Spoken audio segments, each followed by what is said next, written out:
할렐루야. 사도신경으로 신앙 고백하심으로 10월 10일 성도와 함께 읽는 이사야 시작합니다. 전능하사 천지를 만드신 하나님 아버지를 내가 믿사오며 그 외아들 우리 주 예수 그리스도를 믿사오니 이는 성령으로 잉태하사 동정녀 마리아에게 나시고 본디오 빌라도에게 고난을 받으사 십자가에 못 박혀 죽으시고 장사한 지 사흘 만에 죽은 자 가운데서 다시 살아나시며 하늘에 오르사 전능하신 하나님 우편에 앉아 계시다가 저리로서 산자와 죽은 자를 심판하러 오시리라. 성령을 믿사오며 거룩한 공회와 성도가 서로 교통하는 것과 죄를 사하여 주시는 것과 몸이 다시 사는 것과 영원히 사는 것을 믿사옵나이다. 아멘.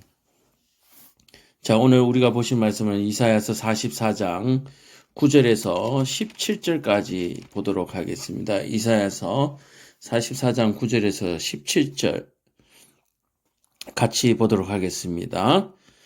시작.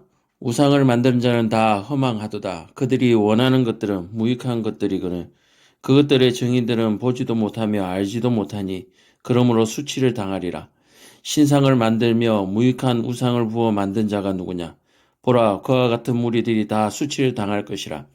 그 대장장이들은 사람일 뿐이라. 그들이 다 모여 서서 두려워하며 함께 수치를 당할 것이라.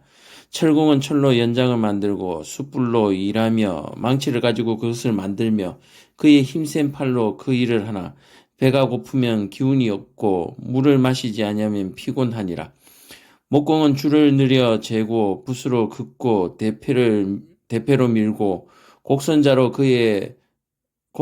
그어 사람의 아름다움을 따라 사람의 모양을 만들어 집에 두게 하며 그는 자기를 위하여 백합목을 베며 디르사 나무와 상수리 나무를 취하며 숲의 나무들 가운데서 자기를 위하여 한 나무를 정하며 나무를 심고 비를 맞고 자라게 하느니라.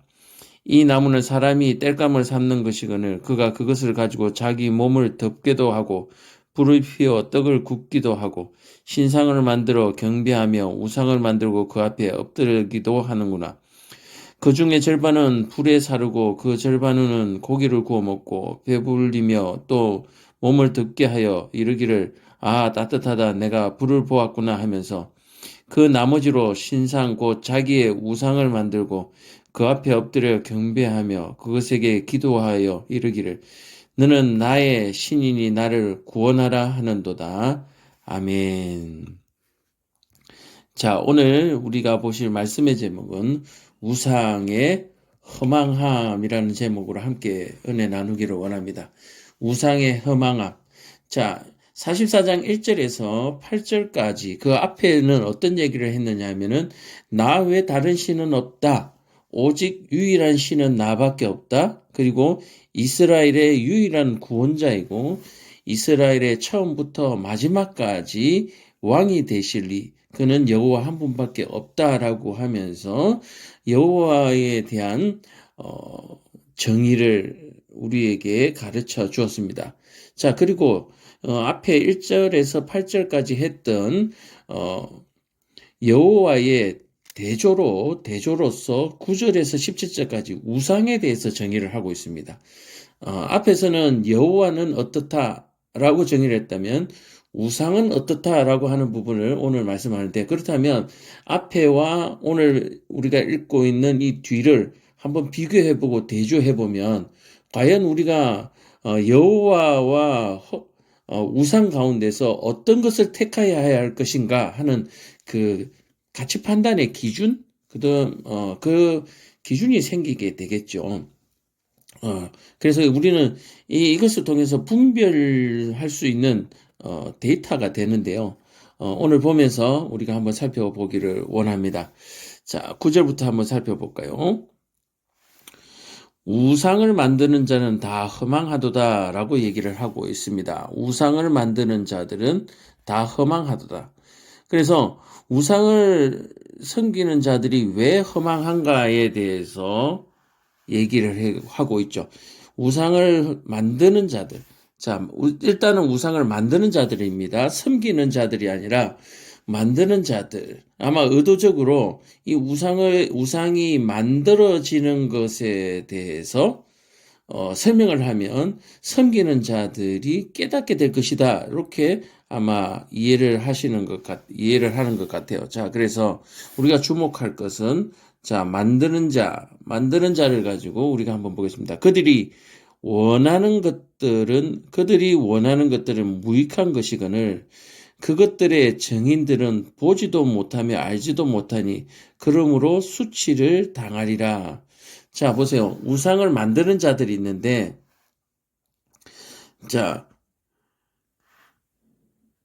그들이 증인이 되는데, 이 증인이 되는데, 보지도 알지도 못하니 수치를 당하게 될 것이다. 라고 해요. 자, 그래서 이들의 만드는 우상은 신상이다라고 얘기를 하고 있거든요. 10장. 신상을 만들며, 신상이라고 하는 것은 무엇입니까? 신의 모양이잖아요. 신의 모양을 만들며, 무익한 우상을 부어서 만드는 자가 누구냐? 바로 이 사람들이 누굽니까? 우상을 만드는 자들입니다. 우상을 만드는 자들. 그래서 신상을 만들어서 무익한 우상을 부어 만드는 자가 누구냐? 자, 이 누구냐라고 하는 것은 몰라서 물어보는 것이 아니죠. 몰라서 물어보는 것이 아닙니다. 11절에 자 보라 그와 같은 무리들이 다 수치를 당할 것이다. 자, 우상을 만드는 자들이나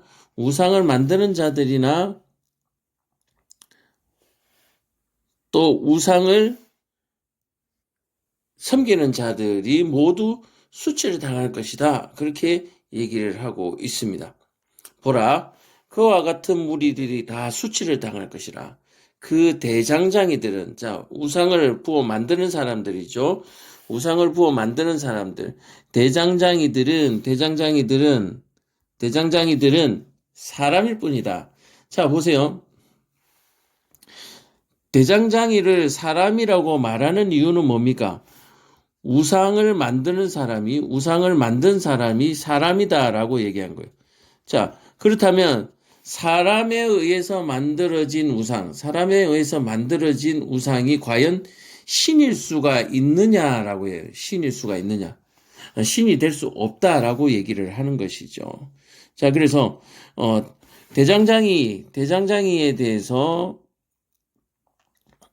얘기를 하고 있는 거죠. 사람일 뿐이라 그들이 다 모여 서서 두려워하며 함께 수치를 당할 것이다. 자, 대장장이와 우상을 섬기는 자들이 다 모여서서 수치를 당할 것이다. 다 모여서서 수치를 당할 것이다. 라고 얘기해요.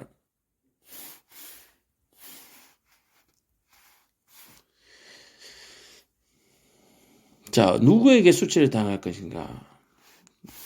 바로 그것이 우리가 봐야 할 부분이죠. 철공은 철로 12절에 철공은 철로 연장을 만들고 숯불로 일하며 망치를 가지고 그것을 만들며 자, 그것은 뭡니까? 우상이죠. 우상이 아니라 이거는 조각품이라고 말씀드릴 수가 있죠. 그래서 만들며 그의 힘센 팔로 그 일을 하나 배가 고프면 기운이 없고 물을 마시지 아니하면 피곤하다. 이 사람의 속성을 얘기하고 있죠.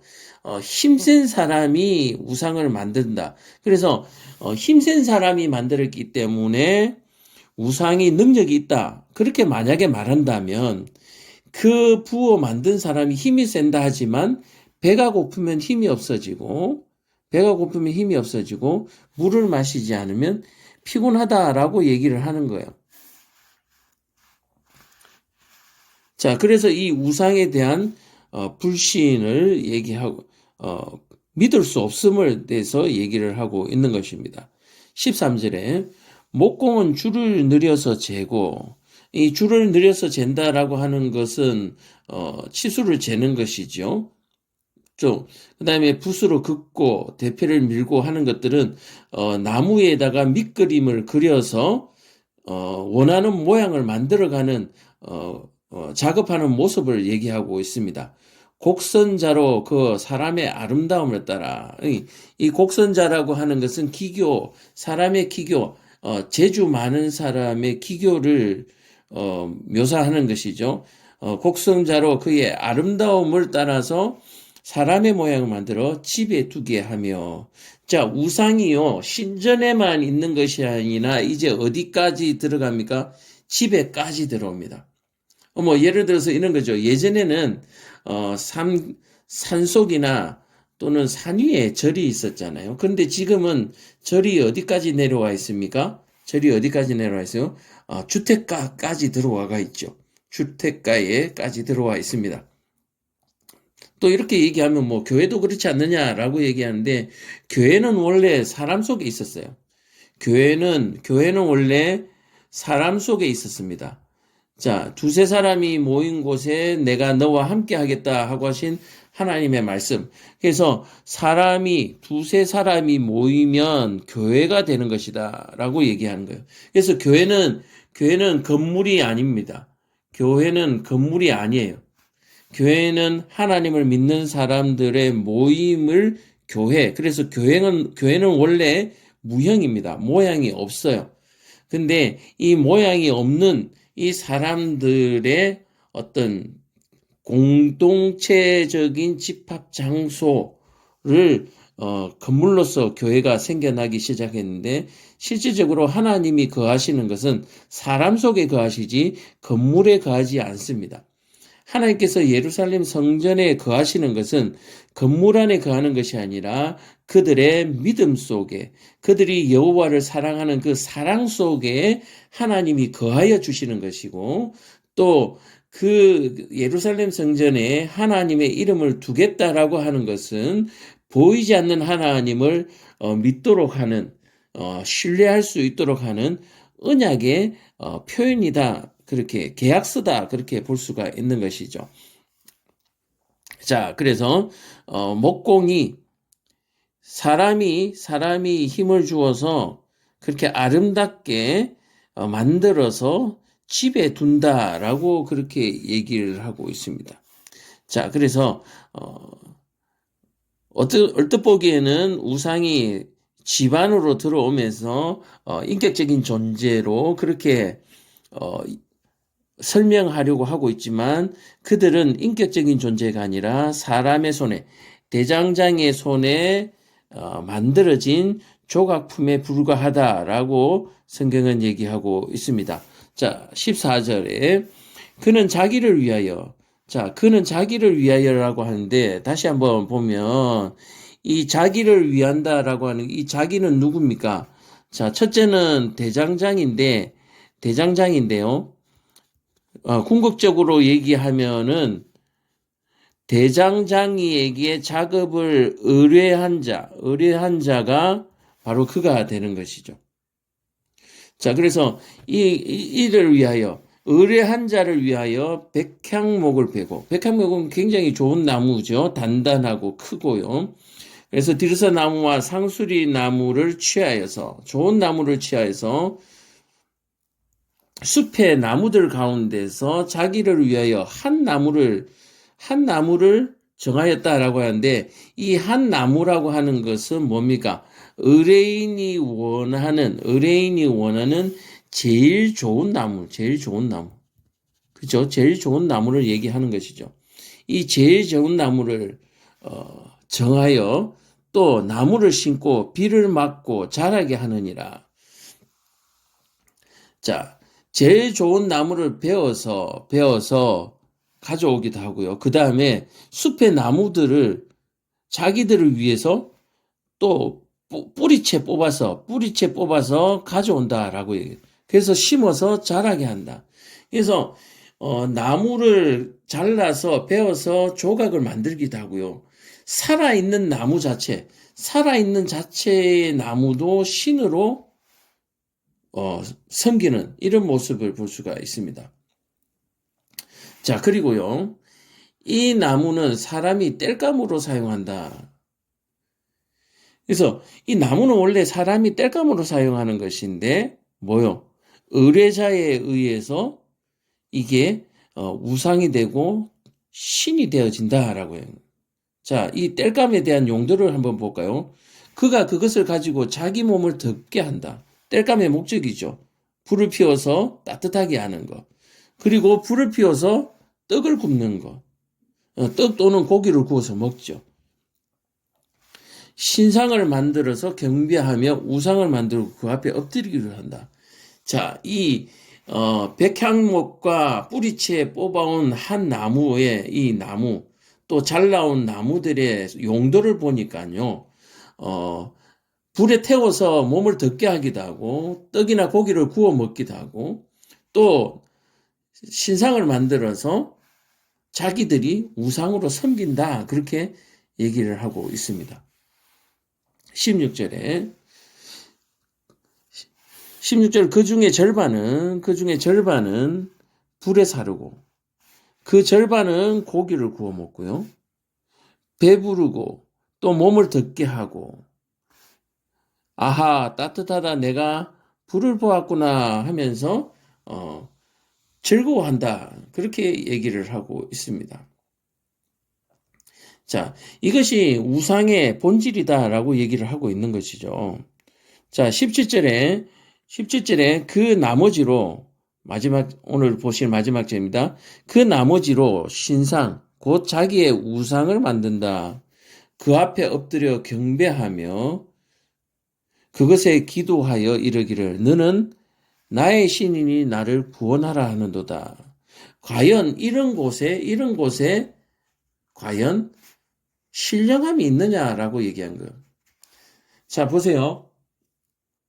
지금 의뢰자를 비웃는 얘기예요. 의뢰자를 비웃는 얘기. 무슨 얘기냐면 의뢰자가 지금 대장장이에게 목공에게 의뢰를 했잖아요. 의뢰를 했는데 자, 의뢰자는 물건을 보기 전까지는 아무것도 모릅니다. 단절되어 있어요. 자, 그런데 이 의뢰를 받은 대장장이나 목공은 어떻게 합니까? 산에 가서 나무를 베어 와가지고요. 절반은 어떻게 해요?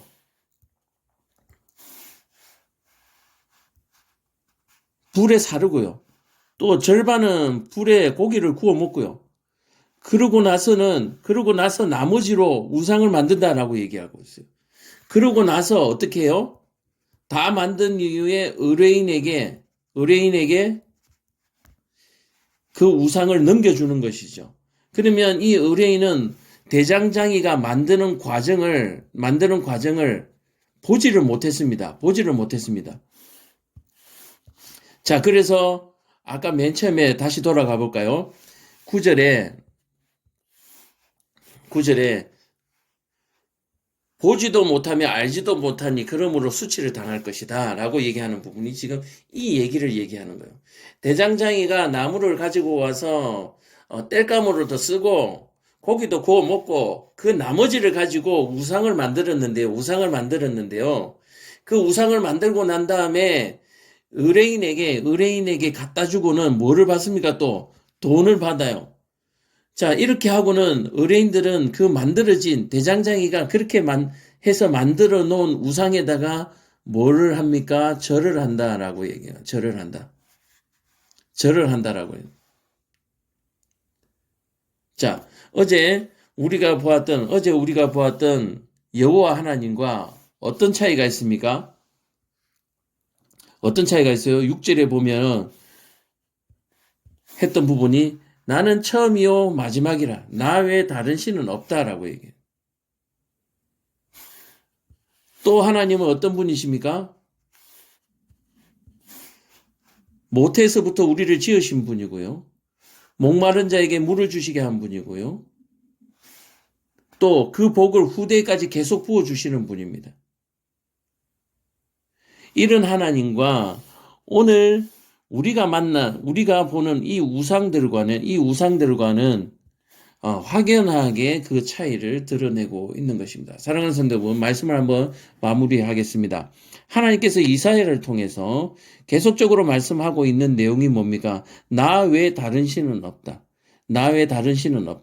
그러나 이 땅에 살아가는 사람들은 대장장이 또는 목공이 만들어 놓은 그 우상에다가 절을 하고요. 또는 돈이라고 하는 것, 또는 권력이라고 하는 것, 또는 건강이라고 하는 것에 모든 것에 의지하고 살아가고 있습니다. 그러나 우리에게 생명 주시고 우리가 살아가게 하시는 분은 바로 광야에서 물을 내시고 목마른 자에게 마시게 하시는 바로 여호와 하나님께서 참신이시며 우리가 참으로 섬겨야 할 유일한 신이라고 하는 사실을 꼭 기억하시기를 바랍니다. 기도하겠습니다.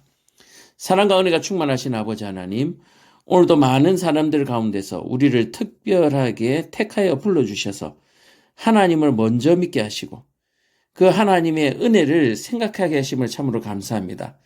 먼저 은혜 받은 우리가 알지 못하는 자들에게 이 어리석은 사실들을 가르쳐주게 알리게 하시고 저들이 하나님을 섬기고 알아볼 수 있도록 주여 도와주시옵소서. 이 땅에 하나님의 백성들이 참으로 하나님의 복음을 부르짖어서 하나님께 영광 돌릴 수 있도록 도와주시옵소서.